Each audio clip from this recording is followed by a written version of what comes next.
Hey everyone, welcome to another episode of Love, Rinse, Repeat. I am here today with the author of Transforming the Bible and the Lives of Transgender Christians, Austen Hartke. Austen, Hi.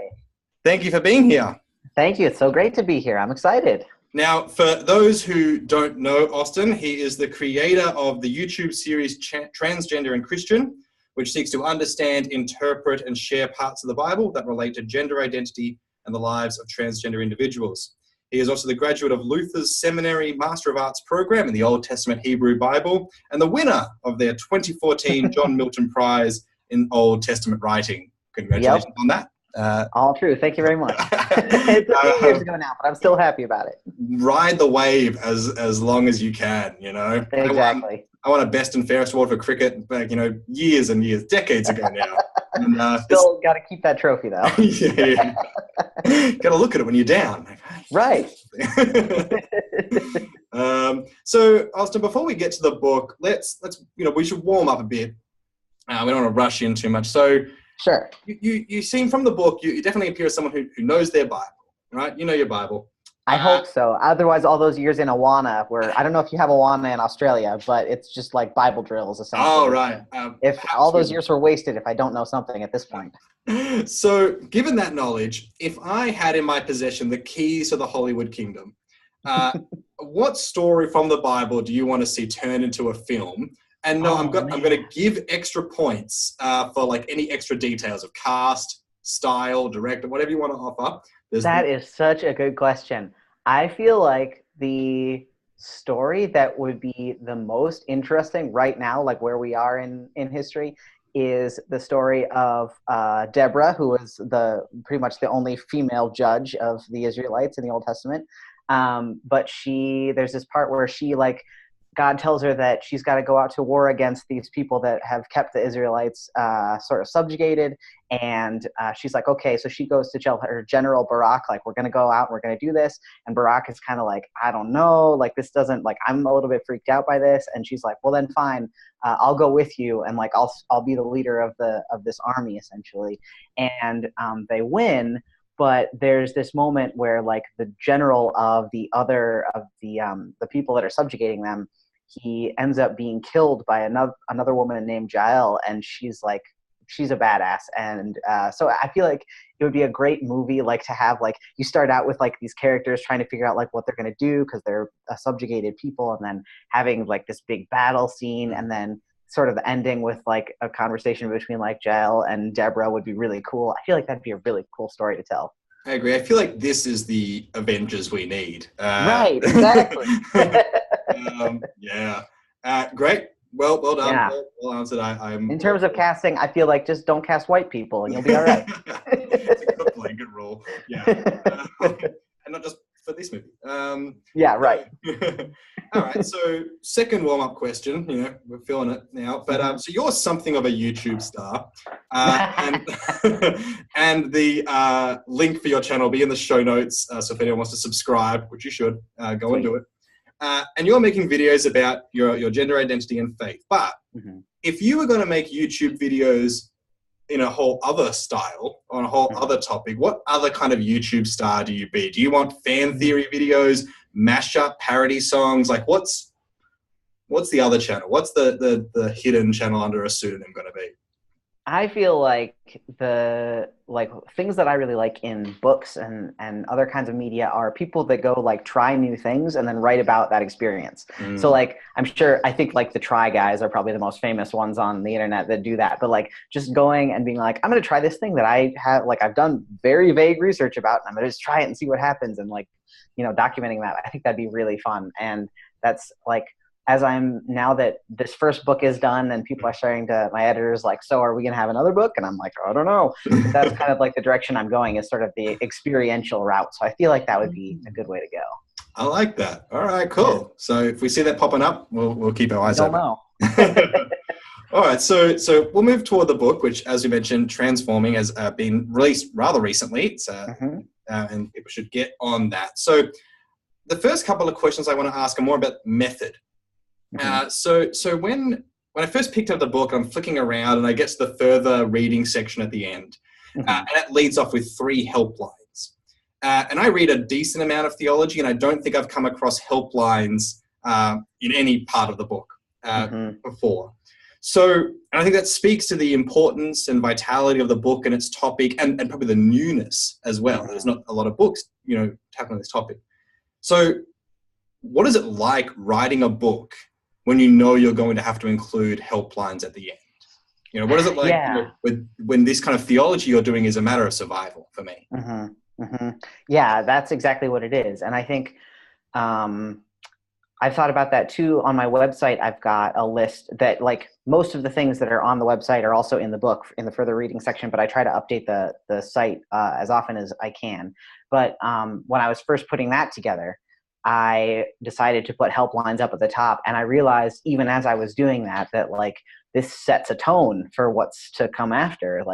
And I had the same thing going on with the book, where in the very first chapter I wanted to like set the scene for like what the relationship between institutional Christianity and gender diverse people has been, and it's not a great scene. Like, it's pretty grim. And so like setting that up as the first chapter, I tried to do it in as much of a hopeful way as I could, to say, like, to be honest about, here's where we are, this is real, people's lives are on the line, and to be very honest and clear about that, but also to say, there's a lot of hope still for where we can go from here. And it's the same kind of with the resources bit. It's like, those need to be included. And I think Christian leaders, if you are a leader in any, way in Christianity, you have to be aware of the fact that, like, we as an institution are the reason why those helplines have to be there. Like, we're the ones causing a lot of this distress, especially for gender diverse youth. And so it's really a balance between like this has to be there because people are experiencing a lot of sort of spiritual abuse and trauma, but we also don't want that to be the only story that's told. And that's one of the reasons why I felt that in the book it was so important to include stories from lots of different people, some of whom have had really, really positive experiences and some not so positive, just to kind of make sure that everybody knows, like, it's not all a terrible, horrible, thing that everybody's dealing with. There's positive aspects too, but to give people the resources that they need at the same time. Yeah, that's really great. And you mentioned there the conversations that run through the book, and that's my second kind of question on method. So there's a series of interviews and stories with transgender Christians that come throughout the book and illuminate various topics and questions you're addressing. And I found this really helpful and impactful as an approach, and successful in kind of dealing with what you identify in the introduction, that your story can't be the normative universal story or experience of a transgender Christian. There's other things that intersect, with race or gender and all these things that come into play. So what was it like building the book in conjunction with these conversations? And, is this something that you think like more theology on like kind of any topic really could benefit from, and in what way? Yeah, no, it was something that I did very intentionally, like you said, because I didn't want my story to try to be representative of, lots of things that trans Christians are going through. So what I did in terms of process was I took a look at it started out with like 12 different topics or pieces of scripture that I wanted to focus on. And then I thought, like, who could I interview whose experience is going to be like really tied into this subject. And that's kind of how I matched people up with sort of like what chapters people were going to be in. And it also had to do with, like, there were some folks, Asher O'Callahan's chapter that's specifically on like incarnation and body theology. I chose him for that chapter because I'd heard him speak on that particular thing before. And so I was like, well, this makes sense. But I ended up having to whittle it down from those sort of like 12 subjects to, I think it came down to like 9 solid chapters. And so there are lots of things I wish I could have included in there, but I couldn't. I didn't have time. But I think just I think it's the responsibility of people who are putting together any sort of theological, what's the word I want? Like overview of some topic to recognize that there are lots of different voices that not only have an equal share in sharing that knowledge, but also that bring things to the text that I would never have seen because of the lens that I look through. And so I really think it does us a disservice if we don't include like as many voices as possible, because we miss out on the things other people are seeing.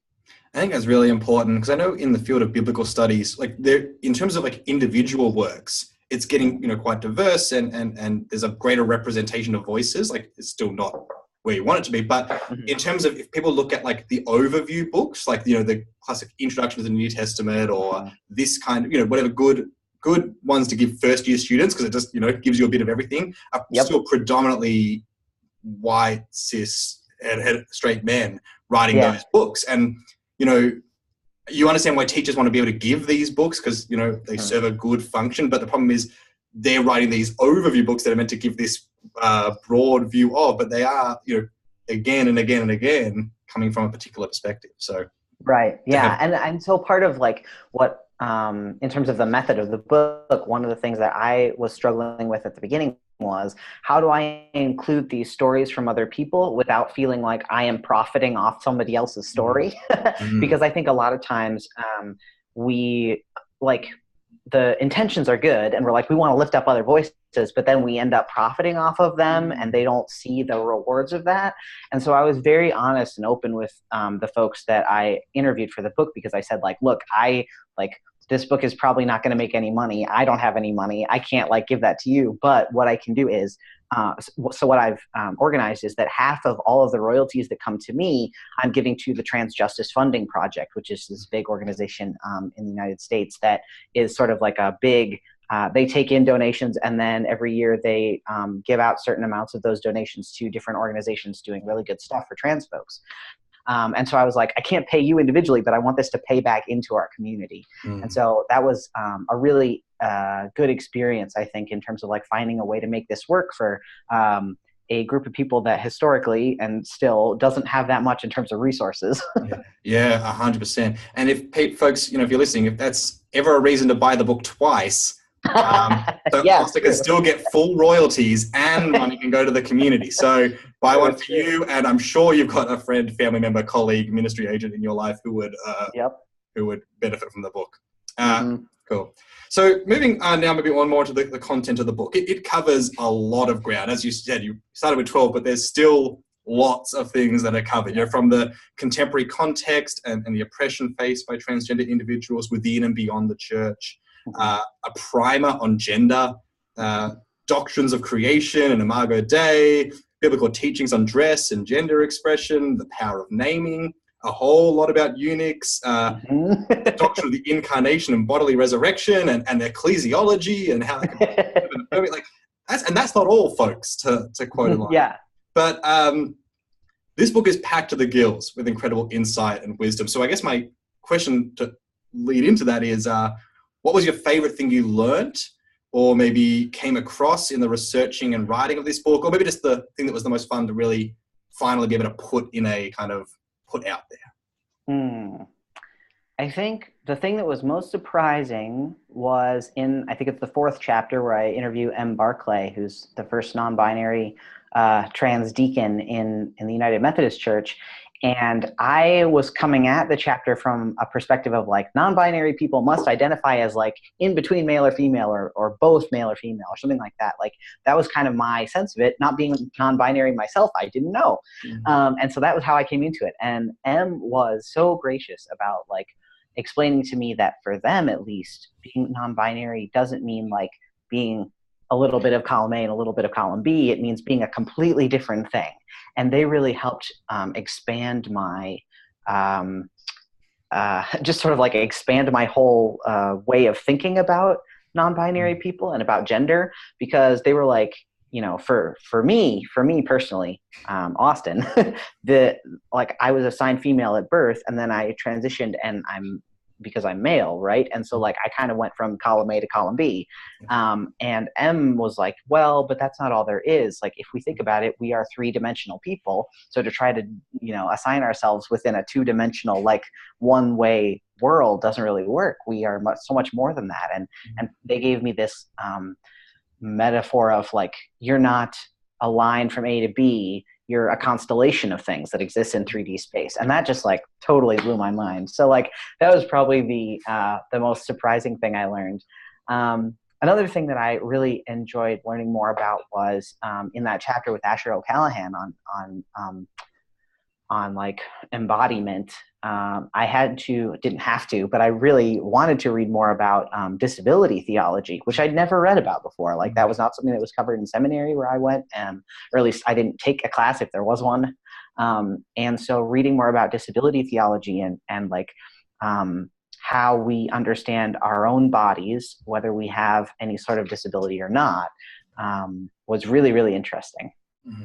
Yeah, no, thank you. And then both those chapters and those conversations were incredible. Perhaps you can go into this as much or as little as you want, but was there a most difficult part about the book, or most difficult subject to tackle? I think maybe the most difficult part was I think it's like the 5th chapter. I interviewed my friend Aiden, who's a Taiwanese transgender guy, and we were talking about clothing, essentially like gender expression in different cultures.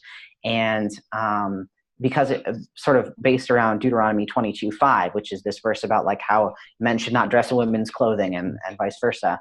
And the reason why that chapter was so hard is because in some ways, it's almost a like throw up your hands moment. Like, I don't even know how to argue this because it's so outside of the bounds of what could be possible for Christianity. Like, if we're still arguing about whether women can wear pants or not, where are we?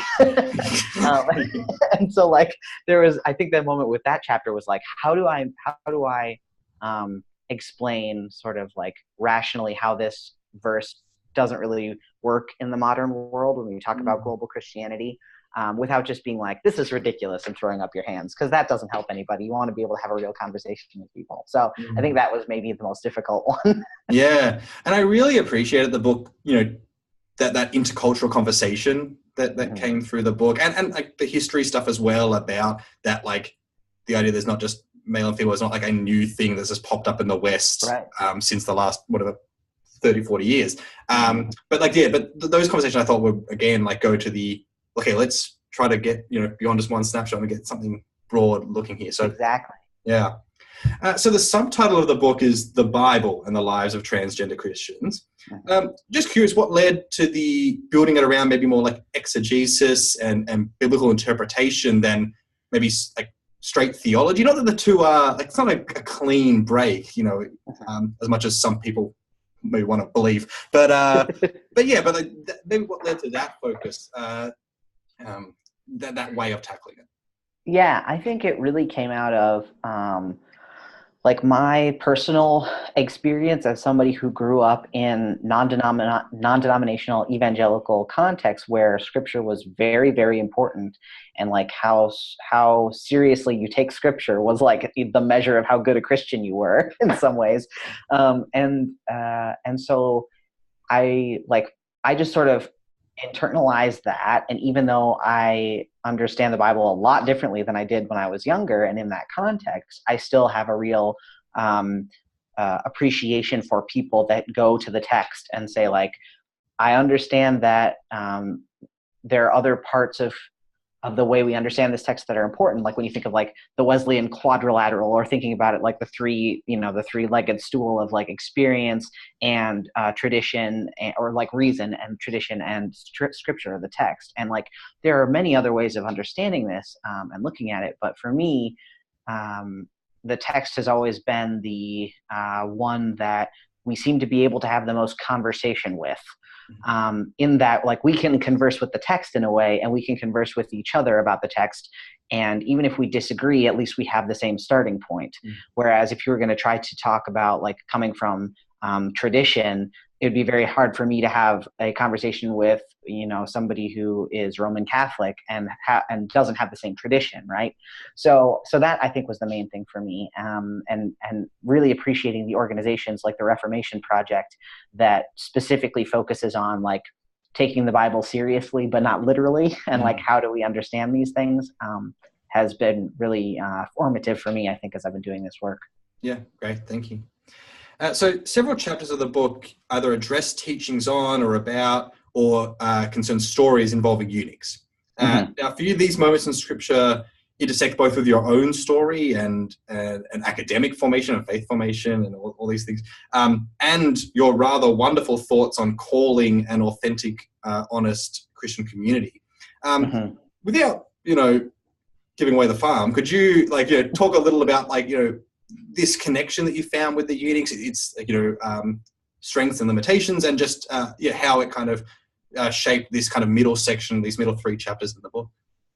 Yeah, I think the sort of arc of the story of the eunuchs throughout Scripture was something that the more I read, the more I was just fascinated by it, because like the short story is you go from Deuteronomy 23:1 that says like anybody who has any changes made to their genitalia can't be involved in the community anymore. You go from there to like Isaiah, and then to Matthew, and then to Acts, where you finally have like one of the first converts to Christianity is a eunuch who has had like changes made and who has lived as somebody in between genders, knowing that, this eunuch in Acts, like nothing can prevent them from being part of this community, despite what Deuteronomy 23:1 said, and so this arc that moves toward inclusion was something that was like so just revelatory for me, because it it gives hope is the main thing, right? It gives hope that like for the people that were once considered outsiders, they are now one of the foundational groups in the new church, right? And so it gives a sense of hope. The thing that I connected with most with eunuchs is, not so much the physicality of it in terms of like changing your body, because there are differences. The limitations to the metaphor, of course, is that like for most of the people who are eunuchs in Old Testament times, you were generally castrated if you were made a slave, or if you were brought into servitude in some way. And so while there were people that did choose to be castrated for lots of different reasons, mostly it was something that was done against your will. So there's like not a total one-to-one equality there in terms of the metaphor, but their experiences were very similar to the experiences of gender diverse people today. And so that's like, whenever we talk about LGBT experiences in Christianity, we never want to be anachronistic and be like, aha, these people in the Bible are this thing, right? Because words like transgender didn't exist back then. But we can say the experiences that these people have are very, very similar to the experiences that we have. And for the eunuchs of modern or of ancient times, their experience as people who were in between gender roles, who didn't have the power that men did at the time, but also didn't quite have the power that women did at the time. These people that were just completely outside of the binary, and were treated generally pretty poorly because of that. That's something that we can relate to, right? And so there are ways that we can connect and say, that looks like something that I have experienced. And so that was kind of what drew me to those passages over and over again. Yeah, that's great. And I think you mentioned earlier in the interview, even when writing chapter 1, which is about the scene as it is now, and the toughest that you still want to have hope. And then in this arc, there's this hope, and I really do think reading the book that like hope keeps coming out, like even joy keeps coming through the pages again and again. One of the things that makes it a delight to read.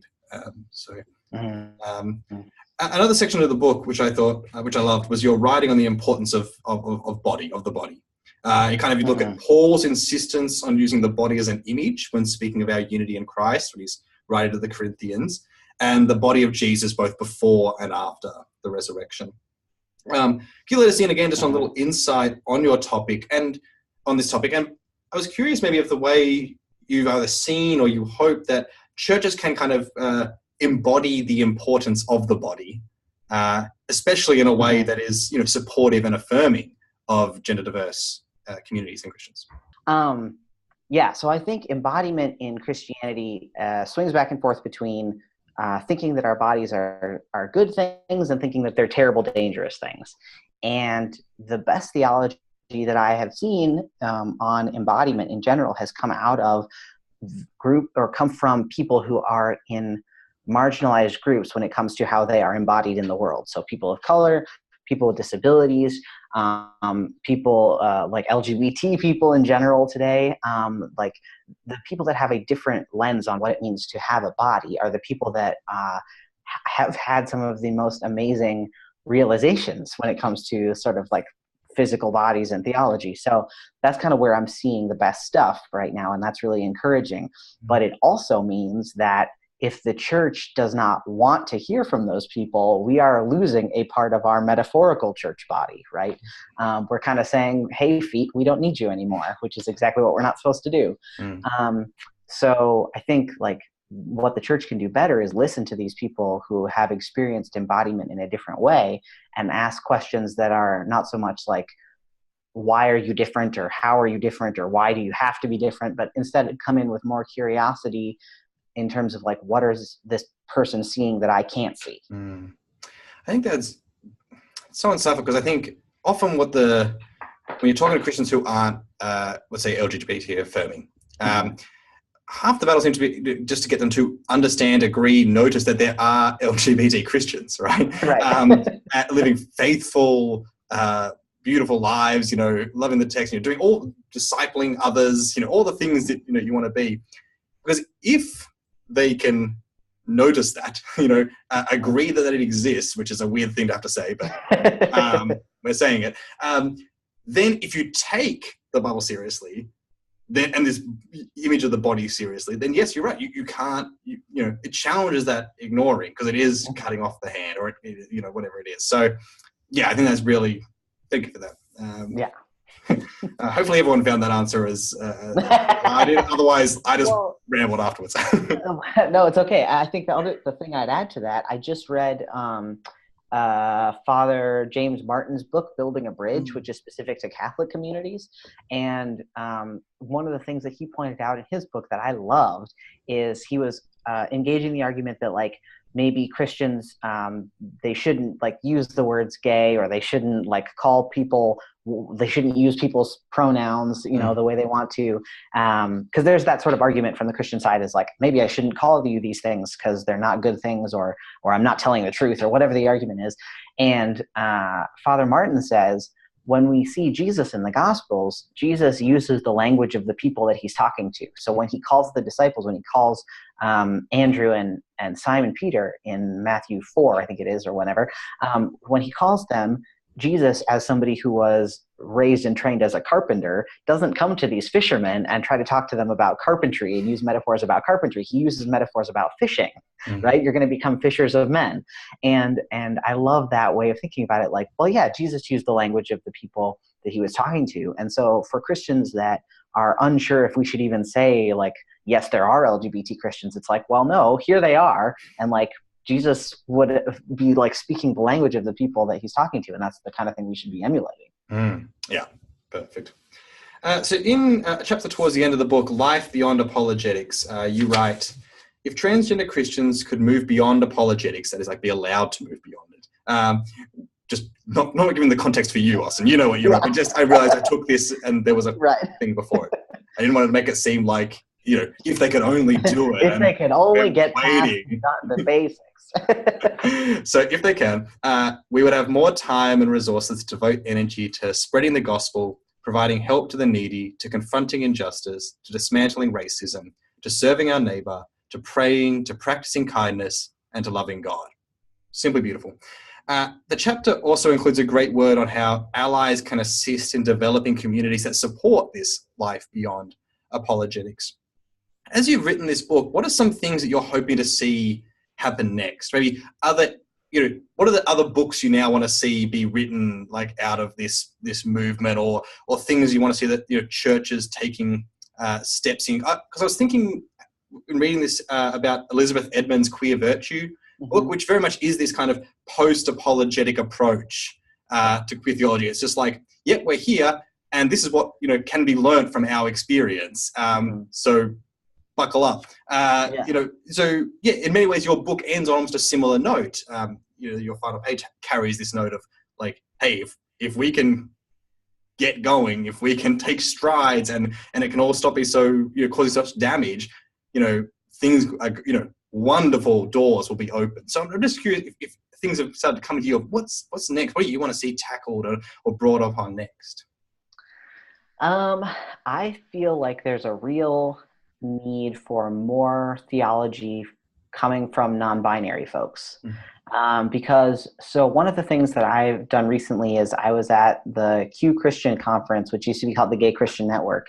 I was at their last conference and I led a retreat specifically for gender diverse folks. And probably, I mean, we had like 20, 25 people that came, and fully half, if not 3/4 of the people in the room identified as non-binary, meaning they didn't identify strictly as male or female. Like seeing the need from that community, the need to be included and the need to be taken, the need to be recognized, like they're not only for the things that they bring, but also the needs that they have. That was just kind of really eye-opening for me as somebody who hasn't had that experience. It's like a marginalized community even within the trans community. And so I think that would be something that I would really like to see. And I think in terms of like what Christians can do, you know, what cisgender Christians can do to support trans folks in the churches is to lift them up to positions where they can feel safe enough to share their stories. Because we don't always, and I think in a lot of ways, like since publishing this book, I've talked to so many trans folks, gender diverse Christians, who have said like, if only I could start a podcast, if only I could write a book, if only I could become a pastor, which is something I've wanted to do for a long time. Like all these things that they have the skills to do, but they have not historically had the resources and the support to do. So lifting those voices up to, I think that's something that cisgender Christians could do that would really change things a lot. I think that's really important. I've been reflecting on this a bit as I've been going in through like a formation process to become a minister here in Sydney, Australia, like that. When I was, you know, people ask you about your sense of call, and you know, I was talking about it. And then I had to reflect, like, okay, have I been called? Which I believe I have, just in case my formation advisors. But like, have I been called, or really have I just been like given every opportunity? Like, I'm a straight white guy. You know, I've been thrown responsibility, opportunity, trusted with like anything possible. Like, you know, here, just like have a go at something. So like naturally I'm going to feel like, well, if I want to pursue this ministry thing, it's very open to me. And I feel like I've had opportunities to explore it and chances to try things out and develop a ministry voice and all these kind of things. So,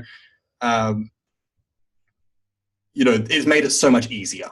And as you say, that it would as well if others were able to feel safe to share their story, to be, you know, given opportunities, not tokenistically, just like, hey, we think you'll be dope at this.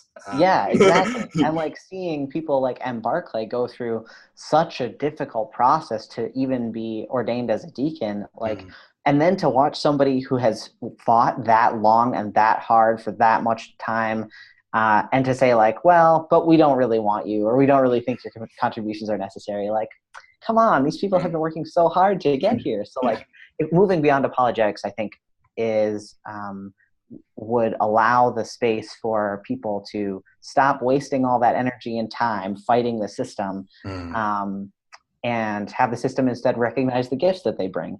Yeah, Easy as that. That's great. Maybe just moving just slightly outside of the realm of the book. So here in Australia, we recently finally legislated for marriage equality. Yay! Well done to all who worked for it. It was wonderful.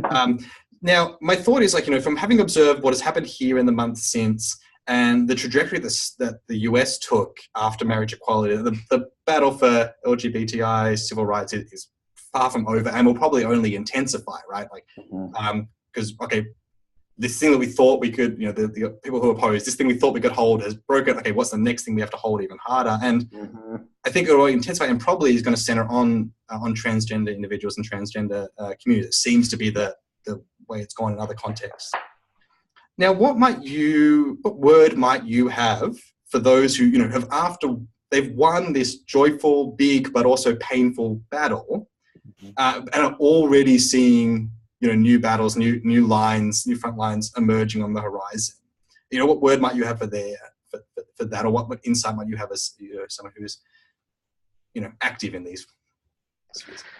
Yeah, it's so tough. I mean, I don't know the historical context of LGBT justice work in Australia as well as I know it in the US, but like for folks in the US, there has been this movement kind of right around the time we got marriage equality, but also slightly after, to almost paint the origins of the LGBTQ movement as something that was done by white gay men in the in the majority, when in reality it was trans women, and specifically trans women of color, who were the ones inciting things at Stonewall, and were the people that were doing a bunch of work, a bunch of organizing work in the very beginning in the 60s and before. And so there's been sort of a movement to forget about them because marriage equality is the thing that we want most. Yeah. And so I guess I would say, I would caution folks, when you get to the point where you finally have marriage equality, to remember, who are the people that are the most in need in our own community, in our own LGBT community right now. Because like you said, just because we have marriage equality doesn't mean the battle's over. It doesn't mean that other LGBT people aren't still needing health care and aren't still in peril of being fired from their job because of their identity, or all these things that are in some ways almost more basic than marriage in terms of safety and housing and that kind of stuff. So to take the victorious energy you have and to put it back into the community that is going to need help. When you open a door for yourself, you want to also hold that door open for the people coming behind you. And I know that it's exhausting, and I'm sure the folks that are super happy about the way things worked out for marriage equality, I'm sure they're well, can we just sit back and take a break and rest for a minute? But the people that need the most help aren't able to rest from that struggle either. And so finding ways to take care of ourselves, take care of each other, and take that joy and put that work back in, feeding from the joy more than anything else. How have you found your faith shapes or sustains your activism? I think it calls me to be better than I would otherwise in a lot of ways. I think it's something where if this was just for me and for people like me, I guess I would still be doing it, but the reality is that we're not called to just work for people like us. We're called to work for everybody that needs help, and to get out of the way in some cases. and so I feel really the way that my faith has sustained me through this work, though, is by placing me in communities that can help support me as I do this work, because I wouldn't be able to do this if I couldn't call my best friend on the phone, late at night and be oh, I'm so frustrated with thus and such that I'm doing in this work right now. It's the people in my community that are, that show the love of God to me. And so having that from them is really what kind of keeps me going. Yeah. Thank you for that. So, Austen, what's next for you? How can people connect with your work, support you, other than buy the book, throw some shekels your way on Patreon? Yeah. What can we do? Yeah, the book is the main thing right now that I'm working on. I've also so Transforming is up on Amazon, but it's also on lots of other sites. If you're somebody who doesn't like Amazon, I understand. It's in ebook form right now. And then hopefully at some point we're going to get an audiobook form. I'm really pushing for that. So fingers crossed. In terms of other stuff that I do, I've just started working just this month with an organization called Gender Spectrum, which is out of the San Francisco area. And they do a lot of online content. So like we're going to be creating interviews with faith leaders who are gender diverse, and we're going to be doing like online support groups for anybody between the ages of 13 and 19, I think it is. So if you're in those ages and you want other people to talk to, we're going to start doing that. I've got a Patreon page up too, so like that's there as well if you want to support the work I do. So that's most of it. Excellent. Thank you. So, Austen, thank you so much for joining me today, for talking about your book, for writing the book, and all that you do. I'm appreciative, and I'm sure plenty others are. So head out, everyone, Transforming the Bible and the Lives of Transgender Christians. If you're in Australia, I recommend Book Depository because the shipping is free. There you go. And make sure once you've read it, you go give the old review, give it the old 5 stars. Yeah. These things really matter and help, especially, let's fight off the trolls. So, but Austen, thank you, and I wish you all the work you do. Thanks for joining us today. Thanks so much.